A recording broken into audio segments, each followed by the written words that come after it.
to Sugar Coated. I'm your host, Adrienne Garland, the CEO and founder of She Leads Media. For far too long, women have been conditioned to sugarcoat their words, their actions, and the way they show up in the world, and to conform to certain cultural norms and ideals. This is inherently designed to keep those who are outside of the norm from gaining power, prestige, wealth, and influence, preventing more women from being recognized and respected as the powerful leaders that we truly are. Join me each week as we dive into raw conversations with remarkable, uncompromising, and inspirational women that will encourage you to strip away your sugarcoating and move boldly in the direction of your magnificent dreams. Hi, everybody, and welcome to Sugar Coated. I'm your host, Adrienne Garland, and I am very excited today. It's the beginning of 2024, and I have my very first guest of the year. Her name is Bridgette Smith. And Bridgette is, I don't even know how to capture this amazingness that is Bridgette. I'm going to just start with a little bit of a bio, and I don't normally do this, but I wanted to do this because Bridgette is so accomplished and she has her hands in so many different things that I know that everybody's going to be so interested in. So Bridgette Smith is an award-winning talk show host, 3-time CEO and founder. She's an investor, a keynote speaker, a board advisor, and an author. She's worked at Google as an executive, and she's now a self-made trailblazing investor who's leveling the venture capital playing field. She's the CEO and founder of Founder Pitch Week, and she's established an ecosystem that connects diverse female founders with investors, facilitating entrepreneurs opportunities to pitch and potentially secure funding. She has so many other ventures underneath her umbrella, and she does so much to help women entrepreneurs to secure the funding that we all need. She has a passion for inclusivity and investment that's further exemplified by her creation of 2 angel groups, which I cannot wait to hear about, Investing with Confidence Angels and Investing with Confidence Future Angels. And she is as committed to diversity as anybody that I have spoken to. And she is very focused on helping women, BIPOC women, LGBTQIA founders, and everybody else. It's completely inclusive. Bridgette is also part of the new documentary called Show Her the Money.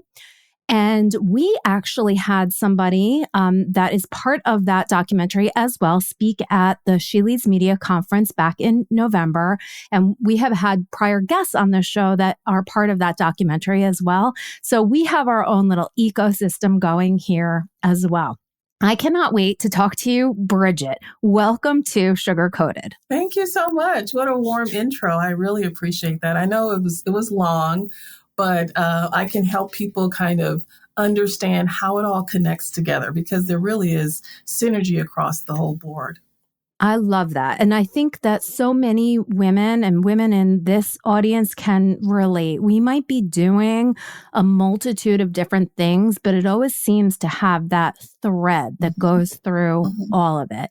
So before we maybe dive into everything that you're doing and how you're helping women to start and grow and scale businesses, let's wind it back. How did you get to here from where you started? Tell us a little bit about your background. So my origin story. Well, I grew up in Milwaukee, Wisconsin, very racially divided place to live and grow. I didn't know any of that when I was growing up. I was very much into reading books, and I was very nerdy compared to my older brother, younger sister. And I love, my favorite place to go was the library and the park. And so little did I know, I had planted some early seeds. I also really enjoy watching the news, which again, as a young child is a little awkward. But but again, little did I know, it was early seeds that were being planted. And so fast forward, as I got up in age in high school, I decided I wanted to pursue journalism. And so it was because at my earlier age, I was fascinated by Connie Chung. And Oh, Connie Chung yes. to me was like, it was pre-Oprah. Didn't even know Oprah existed. And I was just fascinated by Connie Chung. And so when I went to undergrad at UW Milwaukee, I decided to study journalism. And that started me on my journey into the world of print journalism, television journalism, on-air talk show host, on-air commentator, so many jobs behind the camera, from audio to director to teleprompter person. Like I've done it all. And so that's where my journey started, is really storytelling. That's what all that comes down to, is storytelling. I love, as I mentioned, reading books. I love the library. So I love stories. So I love to storytell. And then in Milwaukee, it's a small market. And so it's hard to really have huge success in a small market. So my choices were to relocate with a small child or to figure out an alternative source of income, which for me, I decided to get a part-time job, which unbeknownst to me became my full-time job. I responded to an ad in the paper to be a technical writer, storytelling. And that tech writer position ended up being a 25-year career in tech. I Oh my went from a God. tech writer, and of course, TV became less and less part of my fiber. It's still in my DNA, but I just didn't do it every day anymore. And so I went from technical writer to business analyst to project manager, program director, all the way up to the C-suite. Wow. And then Google came along. And then I ended up relocating with my family to California, Silicon Valley, and I became an executive at Google. And so I'll just pause there because the story continues, but that's literally, phase 1, phase 2, phase 3 of my life. I'm in phase 3 now as an investor. I can't wait to hear about phase 3. And so many women do go through that. I call it almost like the second chapter, but you're on your third chapter. And I love that. It's so interesting that the technical aspect of what you were doing led you to the path of technology. And I think it's so interesting because as a writer, as a journalist, you do have to do a lot of background research, especially if you're doing the technical aspect of the writing. You really need to understand this stuff in order to communicate it. So it's almost like you were educating yourself about the technology industry through your job, basically. Yeah, absolutely. I learned everything in the tech space real time. And YouTube was my best friend. Google search was my best friend. When I was a tech writer, they were using an application. It was like a CAD application, CAD design tool. I didn't know how to use it. I figured it out. What did I do? I watched YouTube videos. I downloaded a free trial of that software on the job. Unbeknownst to them, I was learning as I went along. Yeah. But I learned it. And then and that's the story of my life. You learn as you go. And I've always embraced the unknown. I've never been afraid of the unknown. Fear is no longer a part of my fabric or even in my vocabulary. I fear nothing. I'm ready for whatever. I love this so much. I'm actually in the process of writing a book with some help. And I talk about this, right? I talk about the fact that now as women, we need to stop being so fearful of what everybody else is telling us. And we need to look inside and get bold and move forward, because this fear is stopping us from making progress. It's not allowing us to do what you did and to say, I don't know it, but I'm going to figure it out. I'm going to learn it along the way. I don't need to be a master in order to be accomplished or in order to, ascend through whatever ranks, whether they're corporate or entrepreneurial. You figured it out. And I don't think that a lot of women were sort of armed with that type of mindset. And that's why we get stopped. I think it's also why we choose to go down a corporate path in our career, because we were told, at least I was when I was younger. I was told that's the only path. That's the only Mm, way to go. mm, And entrepreneurship is something that is completely about the unknown. It's mhm, completely about experimentation. And mhm. so how did you go from that corporate world into entrepreneurship? What prompted that move, that change? Well, when I was going backwards to television, I had started a small public relations company. Didn't quite know what I was doing as far as entrepreneurship, but I knew people kept asking me to help them to get on Mm, television, help them, improve their interview skills, help them talk in mm, sound bites, all of these things. And so I started a company. And my company was quite successful. I didn't know how to scale. I didn't know anything about raising capital. I just knew how to do my thing, which was mm, communication and storytelling, and written word is a gift. And so I focused on my gifts as an entrepreneur. So the entrepreneurship mindset, the hustle, the hunger, the not knowing what's next has always been a part of how I'm made. mm, I came from very humble beginnings. My mother was a hustler. She was constantly working multiple jobs. It was normal in our household for my mom not to be home.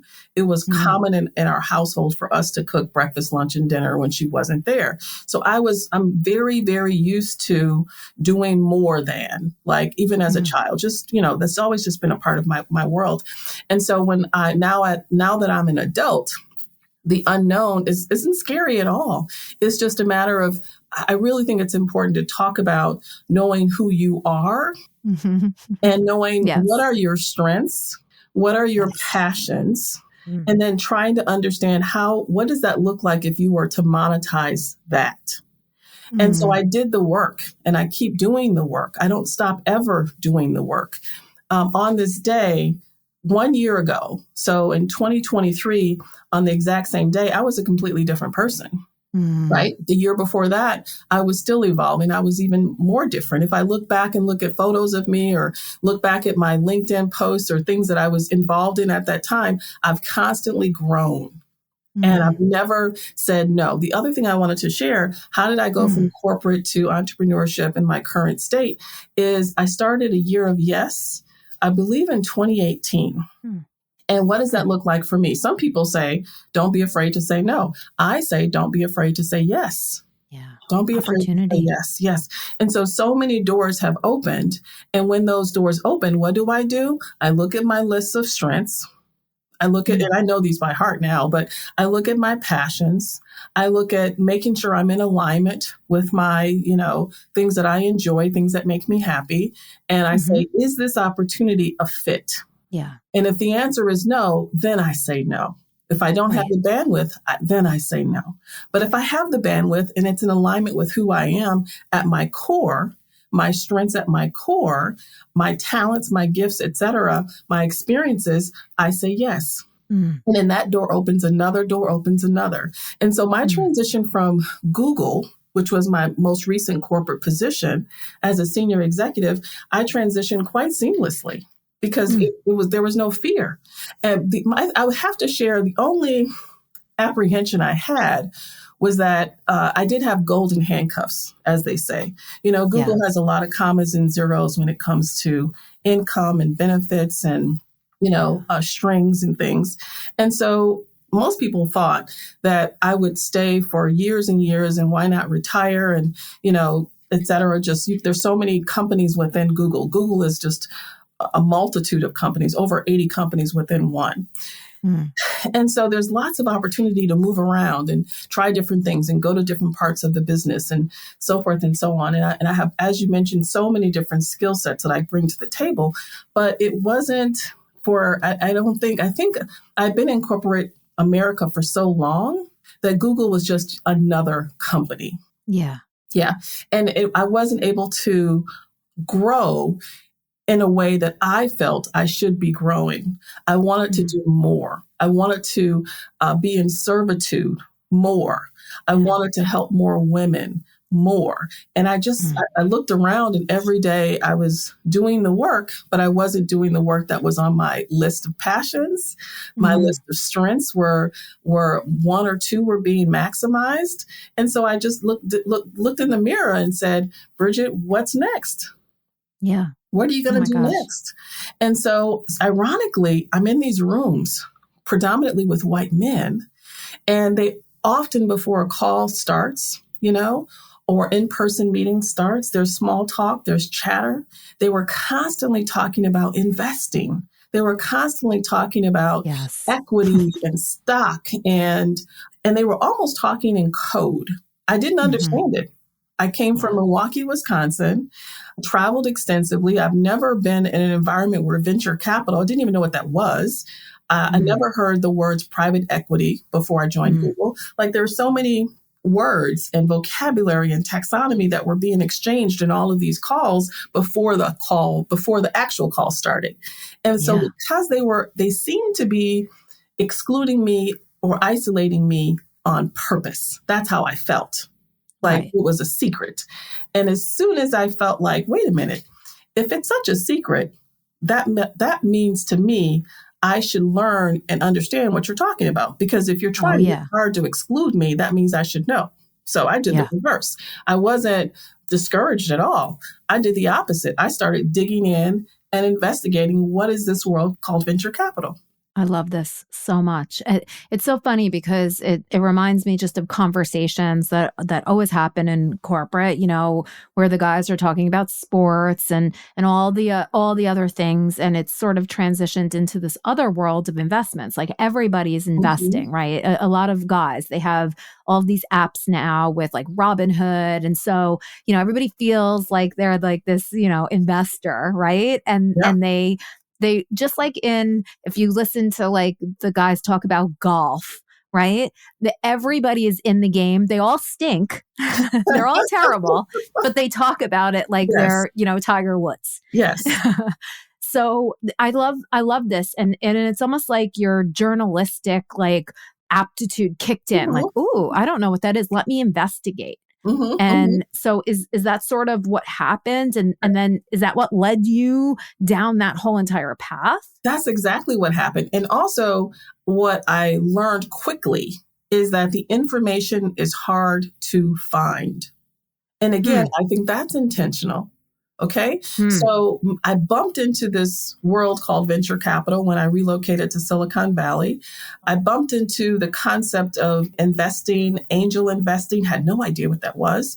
All of these concepts were only because I was in the room that it became obvious to me. This is something. What is it? I don't know. So I started to ask questions of people around me. I'm a member of multiple professional organizations. And so I just started asking questions. You know what I learned is several people who've been doing investing for a long time. Sometimes I think that they reach a certain point in their journey as an investor that they that they're not as willing to share the how to get started. What does this mean? Where do I go for this? Where do I go for that? I was redirected so many times to read this book, go to this website, watch this YouTube channel. And there were less than a handful of people who really helped me. And mind you, I didn't know what questions to ask at the time. So every call I was on, I took copious notes, and then I add to the next conversation what I learned from the first conversation, just kept compounding.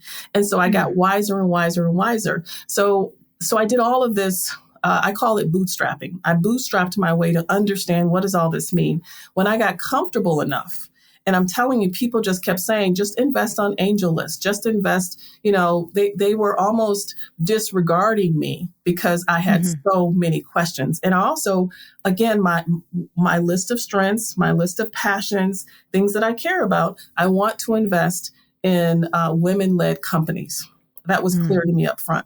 I want to invest in companies that are founded by, I didn't even know what the word founder was, by the way, when people were talking about founders. And then I said, wait a minute, I looked it up. I said, wait a minute, all they're talking about are entrepreneurs. Again, in Silicon Valley, it's all these words. It's like alphabet soup. And so I realized venture capital, is just investing in private companies. Okay, got it. Yeah. Angel investing is a person who is accredited. I didn't know I was accredited. I was accredited in my 20s and didn't know it. In Silicon Valley, that those terms get thrown around a lot. Yeah. And I looked it up. I said, wait a minute, I'm accredited. I've got the resources. I now need to figure out how to invest wisely to reduce and mitigate my risk and hopefully get a return on investment. So I started to dig. So I bootstrapped my way into this ecosystem for venture capital. Fast forward, this is 2021. Fast forward to where we are now. We're just at the beginning of 2024. Those 2 years, once I figured out what I was doing, and I built my confidence, I started to invest. I wrote my first check. It was only $2,500. It was only $2,500. That's a lot of money for someone. I just started. I put my toe in the water. And now I've invested in over 150 startups. Oh my God, that's now amazing. I've invested in multiple venture capital firms. Now I've invested in the film that you talked about earlier. Now I'm looking at investing in Broadway productions. I've invested extensively at this point. And so now I teach other women how to invest, right? It shouldn't be so difficult. And it really isn't, but people make it seem like it's a private club. Yeah. And as long as, it's really about access. And so I now teach other women. I've taught in the first, from May 2023 is when I started teaching other women. After I figured it all out for myself and said, okay, these are the pillars that you must know, and then you can grow from there. So I started sharing my own personal journey. And my first workshop was let me just see if, it was Gangels. I don't know if you're familiar with Gangels, but Gangels is a syndicate for LGBTQ founders, investors. And so you can join if you support the community. So I joined Gangels. Well, Gangels invited me to come share my investor journey. And I said, well, I have to have a deck. Because I live in America. I can't show up to a call and just look at a camera. I've got to have slides. So I've created this presentation, and it was really just the journey of how I became an investor. How did I learn what I've learned to invest in over 150 companies so far? And but coincidentally, I'm also a member of Chief. And I said, well, if I'm going to create a deck for Gangels, I might as well share the same information with my Chief sisters. So I ended up having the Chief session first, just coincidentally because of the timing. So I did the exact same presentation I was going to do at Gangels. I did it at Chief first, just because of timing. Do you know that more than 200 women showed up to this workshop that I did just to share my investor journey? I'm sure. And it became a thing. And so I began to have 2 to 3 workshops per week. Oh my God. On the Chief platform. I then, of course, did my workshop at Gangels. We now have a very strong relationship at Gangels. We're working on some new projects over there. So once I started to just share, here's how it works. Here's what you need to do. You must have a thesis, right? Here's how you find deal flow. Here's how you build your brand as an investor. Here's how you attract the deal flow that aligns with your own personal values. And in your own budget, et cetera. I basically just created the formula. Here's how you do it. Well, I've now trained over 4,000 women and counting. I now have micro accelerators. There's just, as you mentioned earlier, there's just so many pieces to my business now. So I didn't know I was creating a business. I just wanted to share what I've learned. And now it's morphed into 3 companies. So this is so amazing. That now do the work that I'm talking about here. And those 3 companies are the angel investment firm, the prep for angel investment. Yes. And the third is? I'll walk you through. So Founder Pitch Week is one of the 3 companies. And so what I do there, and we actually have a new cohort that starts in 2024. So I basically, diverse women from all over the United States apply. I then select. In 2024, I'll have a selection committee, but in 2023 was my first cohort. So I did the selection all myself. So there were 207 applicants in 2023. I selected the top 30, created a micro accelerator for those founders, and then did matchmaking with investors for those sectors. Amazing. Over 500 investors participated in Founder Pitch Week. And I basically matched those 30 founders with those investors to help those founders raise capital. And so that's what it all boils down to. And so Wow. in 2024, I'm now doing a bigger version of Founder Pitch Week, but that really is what Founder Pitch Week is. It's a micro accelerator. It's investor and founder matchmaking. I'll be doing a lookbook this year, as well as deal memos. We'll have all kinds of funds to align with the sectors. So we'll have a fund for CPG. We'll have a fund for femtech. We'll have a fund for fintech. So it really is just a machine to help these women, these diverse women, get the funding that they need to scale their companies. So that's really what Founder Pitch Week is. And then I've got Purpose-Led Ventures. So Purpose-Led Ventures is really the umbrella company that allows me to do all of this work. So it's my management entity. And so my management entity oversees all the businesses that I manage. And so then I've got Serenity and Sunshine Holdings. So Serenity and Sunshine Holdings, by the way, those are the names of my two parakeets. My husband brought me parakeets for my birthday. So I call them, one is Serenity and the other is Sunshine. So that's the name of my holding company. So I'll never forget the name of that company. Yeah. But that company really is where all of the funds, so those funds that I just mentioned, the CPG fund, the femtech fund, the health tech fund, et cetera, all of the funds fall under Serenity and Sunshine Holdings. And then I've got the two angel groups. So Investing with Confidence Angels, Investing with Confidence Future Angels. The big difference between the two is Investing with Confidence Angels is for individuals who are accredited investors. Got it. And then Investing with Confidence Future Angels are individuals who want to one day become accredited, or they are on the road to become accredited investors, which just for the benefit of those listening, I'll just explain what that is. So accredited simply means this, is that as an individual, you have an income of at least $200,000. If you are married, you have a joint income of at least $300,000 with your partner, or you have liquid assets of at least $1 million or more. That's all that means. And so that does not include your house. That does not include your private residence, your primary home. And so again, in my 20s, I was accredited, but never had these conversations. I never knew that, this was an option. Here I am in my 50s now, and I just realized I'm accredited. I just figured out what venture capital is. So it's never too late. And so I've got those three companies, and we've got so many brands underneath those companies that basically just make up the whole ecosystem of investing in women, people of color, LGBTQ founders. I love this so much. I mean, oh my gosh. First of all, thank you for defining what an accredited investor is, because I do believe, like you said, there are women that are out there that most likely, especially, in New York City where the salaries are pretty good.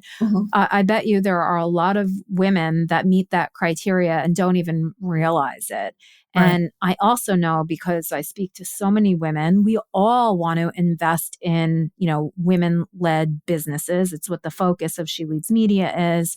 And also diverse businesses, right? It's like we're talking here about almost like everyone else than the traditional venture capital people invest in, right? It's like all of us over here. I think that it's really interesting that it is almost like a club, but there are more and more people like you that are out there educating all of us that, it doesn't take very much to be an investor, right? And by doing so, you're paying it forward. You're not only helping yourself, you're helping others, that we need all of this diversity of perspective. We need this diversity of creativity. We need the way that other people move through the world. We need product, services, all of it that satisfy our wants, needs, and desires, because everything right now, the way that venture capital is, and you know this, is that it's pattern matching, right? Mhm, So you've mhm. got these huge venture capital firms they're just investing in everything else that was successful before then, right? Mm, And they have mhm. tons and tons and tons of money. And that's the stuff that we see. But it's not the best. It's Right. just the most funded. Yeah, and when you think about innovation, Yeah. once I started going to pitch calls and pitch competitions and exposing myself to deal flow, Hmm. I got so excited, like for real. There's Yeah. so much innovation that we Oh, need in order to make the world a better place, in order to make oh, that focuses on women's health, all oh, types yeah. of products and services that will never see the light of day unless they're funded. And Yeah. so it is so exciting to be on Mm, pitch calls and to listen to founders share their journey, what they're building, their milestones, what they, basically changing and saving the world. And yeah. and so it's so exciting to be on these calls. And so once I got started, I don't see myself going in any other direction at this point other than to just keep going straight. And Yeah. as I go straight, I help and help and help and help and support and invest, support and invest. Mm, One thing I realized when I was writing, and I've written a whole lot of checks, and my check sizes, people always ask me, what's your check size? It's a lot. It could be as low as my first check was 2,500. I haven't written a check that low since that one time, but it could be as low as say 5,000, hmm. or it could be as high as 500K for an Wow. individual investment. And I've invested Wow. in over 150 startups. So people try to do Do the the math, math. right? Because I'm not going to share. But the point is that I realized that I'm a single check, Mm, and we can be more powerful together yes. if the floodgates opened wider and Yeah. more women understood how to play in this particular sandbox and Yeah. grow and build generational wealth. Mm, And that's what this is about. Again, I am in my 50s. It is never too late mm. to invest. And in some cases, you don't have to wait 5, 7, 10 years for those companies to have a liquidity event.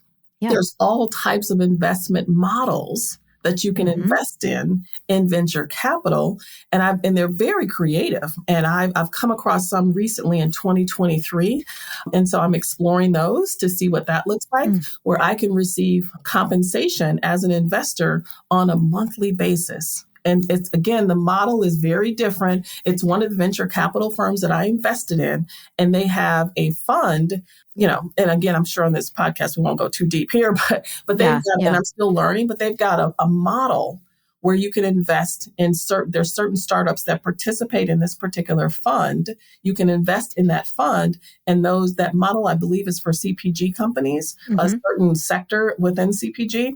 And when they generate revenue, you receive a percent or portion of that revenue on against that particular company within the fund.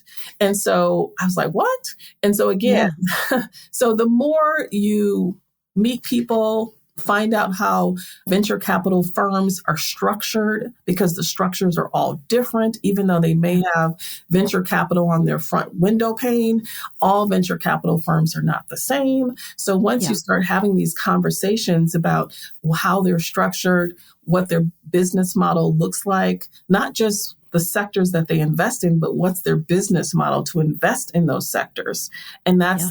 that's where I am in terms of just understanding my ecosystem. And then what I do is I come back, I document all the information, and I share it with other women so they too can invest in those same structures. Oh my goodness. So what advice would you give even yourself, right? You said in your 20s you met the criteria for being an accredited investor. What would you tell yourself, that 20 something year old Mm. self? What would you tell her now, knowing what you know about investing in other women owned businesses? Wow, that's a great question. So I love public radio. I love talk news, etc. So one, I would tell the younger version of Bridgette to stay hungry keep understanding the world that you're in, the world around you. I came from a small town, but the world is big. So keep listening and paying attention to what's going on around you. Also, there's this thing, and I don't know why, but so many people say they have a 401k, they have an IRA, and they have a home and maybe a car. And that's where they stop, right? Yeah. And I would say, when you file your taxes or you talk to an accountant or you talk to, I don't know if you remember this, but back in the day, I used to get calls, through your 401k, maybe it's through Morgan Stanley. The Morgan Stanley rep would call you on the phone or send you an email and say, we'd like to sit and chat with you to talk about your portfolio. I always kind of ignored those calls because I didn't really understand the portfolio, to be honest with you. I would say the younger version of myself would say, take the call. Find out what they have to say. Even if you don't understand what they're saying, listen. Take good notes, research it. The other thing is the younger version. I don't know if I ever would have bumped into venture capital had I not come to Silicon Valley. Right. So I'm struggling with how would that 20-year-old small town girl even bump into venture capital had I not moved to California? I'm not quite sure. But I do know maybe professional organizations, when you join a professional organization, many of them have groups within groups, subcultures within the group that you can join, whether it's a spa club or a golf club or whatever. Those women are talking to each other about life, about family, about vacationing, but they're also talking some business. Okay. Yeah. And so join those groups and have those conversations. If you think you're just going to lunch or dinner, you're really not. What you're doing is you're building a relationship and trying to understand who's the person across the table from you. What are they into? What are they up to? And the other thing I would tell my younger version of myself is to keep saving. I'm a saver. I'm not a spend person. I've never been into logos and labels and high end this, that, and the third. I've always been into saving what I earn because I work really, really hard. And so it's paid off. It's paid off now. So those are some tips, and keep reading, keep working on your self-esteem. Even though you don't know everything, continue to read and be hungry. So those are just some things I can think of right now. Yeah, I love that. And, it makes me think just, even back to when I was younger, and I was always very curious, like always asking questions about a lot of different things. And I actually went into finance when I was younger because I was very strong in math. So it just kind of naturally led to like economics and finance and all of it. And at the time, I didn't think that was any, big deal. But I realized talking to so many of my women friends that math, finance, that world scares them and it stinks, right? It's like, why do numbers scare you? It's kind of like this plus this is this, right? And yes, there are very complicated, formulations and all of that different type of thing. But, pretty much it's pretty clear. And like you said, there's a lot of, alphabet soup out there. But once you understand what those letters stand for, this stuff is not rocket science. It's just that you need to understand it. But I think that one of the things that I would say maybe to younger people listening, or maybe people, our age that are going out for a glass of wine or something like that, don't be afraid to talk about money and finances and investing. Because if we don't have those conversations, we're never going to get comfortable. Guys talk about this stuff all the time. Right. I have 2 sons. They have friends that come over and they're standing around in the kitchen and they're all talking about this Robinhood app and this thing and this investment. And, they don't know what they're doing or what they're talking about, but they are doing it. Right. And women need to do that too, because it starts early. And that compounding effect is the thing that is going to make a meaningful difference in our lives so that we can become accredited investors, even if we're, 30, 40, 50, like put that on our goals list, become an accredited investor. Right, right. I've got a vision board, and I need to refresh it for 2024. But for years, my vision board remained the same. I still read magazines. Oh, Many I people love read things magazines. online. I literally go to the used bookstore. I'm Yeah. extremely frugal, so I go to the used bookstore. I get magazines that people have brought to the used bookstore, sold them back for or whatever. I buy them for $1. I And love they're it. the food magazines, they're the architecture magazines, they're the, culture magazines, Mm, fashion, etc. And I yeah. literally cut out the pictures and the words and the images that reflect what I'm working toward. And it's my Mm, vision board. And to this day, I still do that. So I have to refresh it for 2024. The other thing, I love arts and crafts. And so I bought this board. I think, I don't even know what you call it, but you put individual letters on it to spell out words. oh, I yeah. think restaurants use it or maybe school teachers use it, but I said, why not? And so I bought that. So I put, for 2023, I put the 5 things I'm focused on for the year because shiny objects are easy distractions. Yeah. You hang up from this call, the next call comes in, and a month from now, you're off track. And so what I Yeah. did is I used that little board with the individual letters to spell out what are my top priorities for the year. So no matter what happens in January, February, March, et cetera, I'm going to focus on these 5 things for this year. Everything So good. has to come together towards these 5 things, no matter what I touch during the year. So having these types of goals and visuals to stimulate you. And then when you have those money conversations, you're not caught off track because say your sons or other females in your circle, and there's a lot of FOMO in investing. So say they're Yes. talking about investing in so-and-so company or so-and-so app. Everybody thinks it's the hot thing and da-da-da. The question you should say when you look in the mirror is, does that align with my thesis, Yeah. right? Does that align with my goals? Do I even use the app? Am I interested? Right. The other thing I think is so fascinating is people invest and they don't. I strongly encourage investors to test the app if it's a software program or enterprise software or consumer application. Test the software yourself, get the beta Yeah. version. If it's a piece of, I don't have any in front of me, but there is a menopause bar. It's like a chocolate bar or like what do you call that? A granola bar, if you will. Mhm. And it's for women going through menopause. And I'm past menopause, but when I was having hot flashes, I needed those chocolate bars. And Yeah. so I decided I wanted to understand more about what this company does. And she was actually created a product that meets my needs at the time. And I said, let me try your chocolate bar. Yeah. And so before I invested in her company, I tried her product. And I Of have course. sent to me on a regular basis. Literally, Yeah. the UPS guy shows up all the time. So I try, the point is try the products before Yeah. you invest if you can. Test Yeah. the product if you can before you invest. And going with FOMO, I say I can't afford FOMO. When people, say, oh, you got to invest in this skincare company, Bridgette, because we've got this thing and it closes on this date. And if you don't catch this window, you're going to miss the train or what have you. I say, let that train go by because Yeah. I'm not rushing to do an investment because 5 people in my circle invested as well. I don't Yeah. have fear of missing out at all. It's my money. I love I that. worked hard Yeah. for it. I want to make sure it's a good fit. Mm. So good. Such amazing information.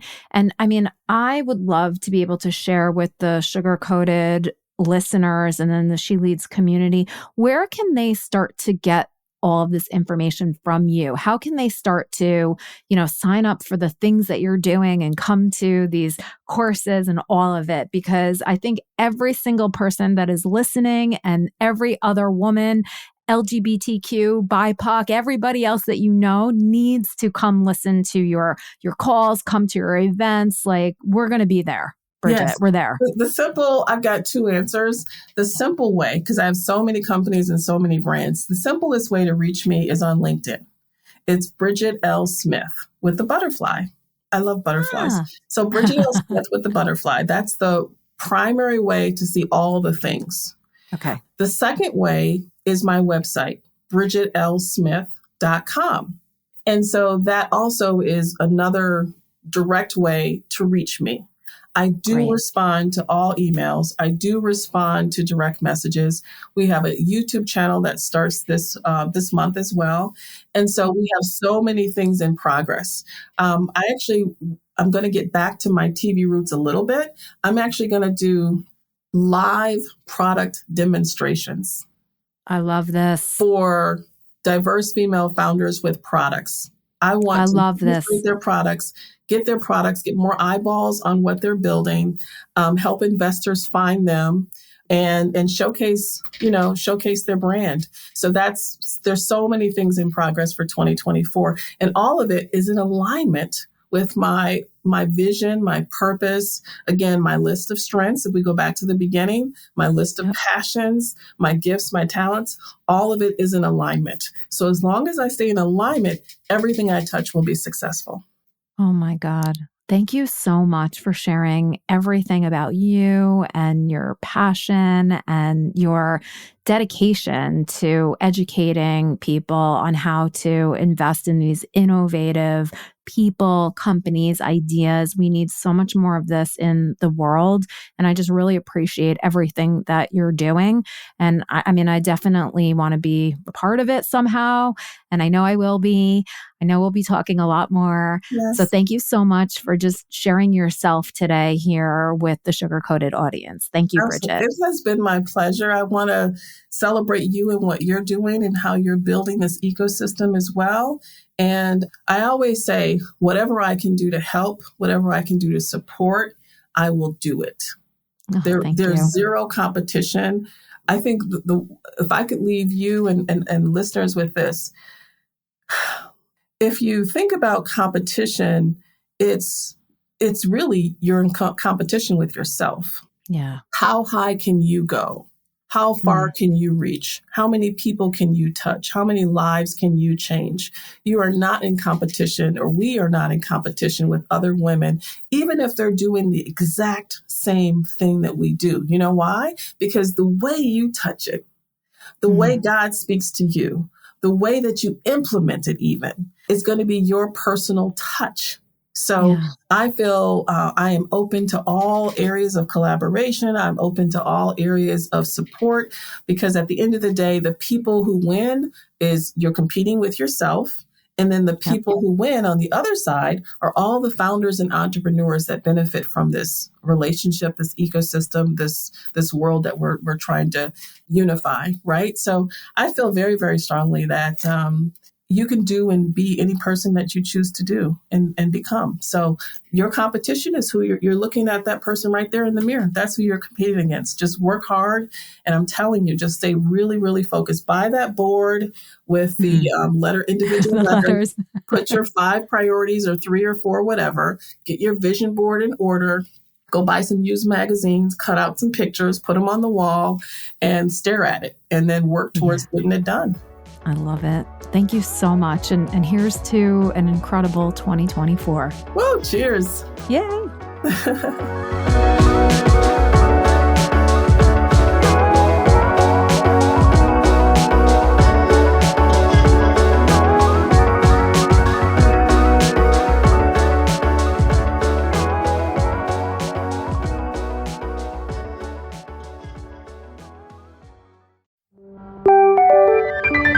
This is the She Leads Podcast Network.